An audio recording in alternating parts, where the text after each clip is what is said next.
Good afternoon, Clarets. Here we are for another one, another Dust Settles. It has been a funny old week, hasn't it? We had the horror show at Everton. We have had the season tickets coming out. Now, Friday afternoon as we sit, we've had a few whispers about Scott Parker leaving and whatever that brings, but we probably won't touch on that in this video because there's actually nothing that concrete. It's just a few wild rumours and whatever. But it is currently Friday afternoon, a couple of days after the absolute Everton horror show. I had the displeasure of watching that game live at the Hill Dickinson. I had the pleasure of being at the Hill Dickinson because that was a pretty nice stadium to be at. Proper good way of showing how you can build a modern stadium that's built for football first. But the football on display by Burnley was absolutely diabolical. I've had quite a lot of time to calm down from it. I was absolutely raging at what I saw on Tuesday, if I'm being honest with you. It was just back to the same old. You know, I said on the last video that we need to get out of this peaks and troughs, these ups and downs, these inconsistencies, and we're just up and down all the time. You know, I came away from the Brentford absolute madness with a bit of hope, actually, thinking, yeah, we can fight. There's a bit of fight here from these lads. You know, we've had a couple of good results, and you know, the Brentford game didn't go our way. It could have been different because of some dodgy VAR calls, but I went to Everton thinking we might actually be able to get something, and we didn't even put up a fight. Like, we didn't even put up any fight whatsoever. We didn't look like we were going to win the game. We didn't look like we were in the game. Everton didn't even have to come out of first gear.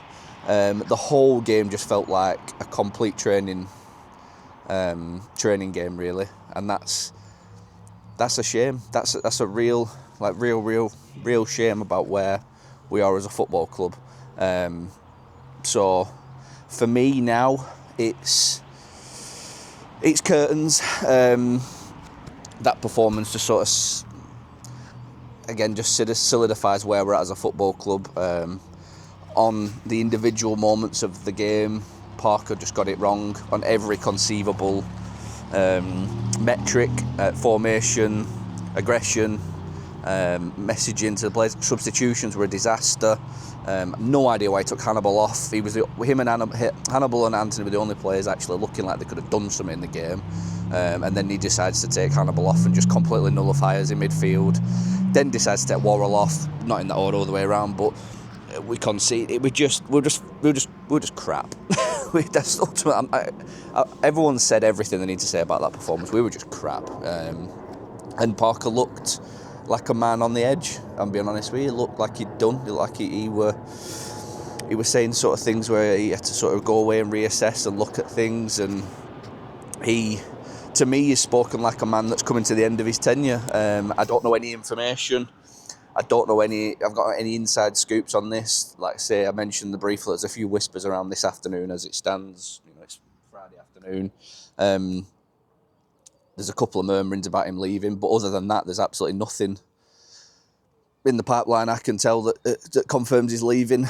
You know, I wish they would just put everybody out of the misery now. It's Parker looks dejected. The fans are just dejected. The players look dejected. It's time to just call an end to it. You know. I could do a million videos of reasons why, you know, Parker's time to go, but it's not going to get anywhere. So look, nothing more to say on that one, really. Keeping it calm and not as reactive on that one. What did happen in the week, which was a massive positive to sort of do a shift change on vibes, the season tickets announced.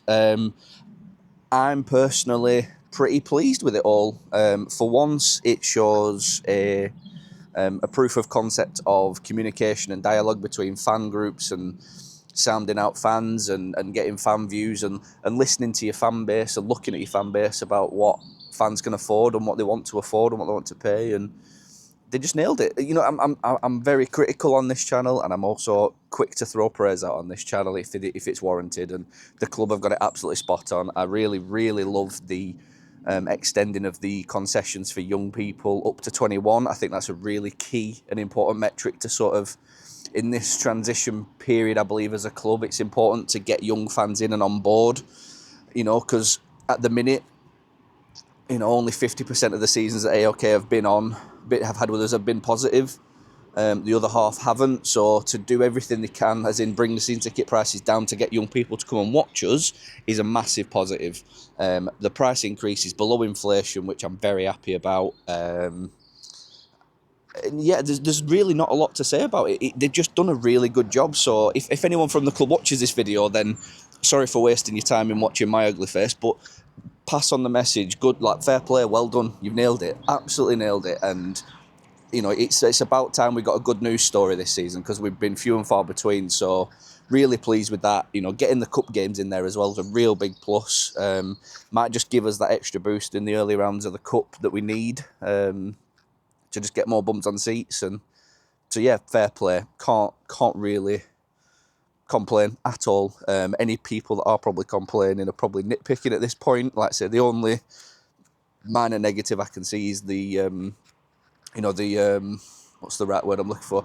The concession prices for the older generation moving to 66. You know, I can understand if people get a bit knocked off about that. If you were thinking you were approaching a concession price this year, and that's changed, but that's just in line. And I do feel for people if that does affect people and stuff. But getting young people watching the game and getting young people supporting the club is only a positive in my eyes. So yeah, very pleased with that. And yeah, I did a piece on X, if any people follow me on there, just talking about the AOK model, or lack of, that it's never sort of really reared its head. It's going down quite well, to be fair. I thought my idea behind it was to just sort of challenge this idea of, we was promised a footballing model of, you know, high intensity attacking football with young talents that are going to come from all around from Europe and dazzle us and be sold for massive amounts of profit that could be reinvested into the club, and that just hasn't emerged. And it's talking about the flip-flopping between Company and Parker. So if you want to go and give that a read, I'll stick it in the description. You can have a look at that, and also get your comments and thoughts about that. But yeah, it's going to be quite nice to have a bit of a break this weekend from the football, if I'm being honest with you. It's FA Cup weekend, or if you're a Burnley fan, just the weekend. So yeah, it's going to be nice I'm going to fully switch off from football. I'm going to get this uploaded and posted, and just completely forget about football for the weekend, because it's crap at the minute being a Burnley fan, if I'm being truthfully honest, on the pitch.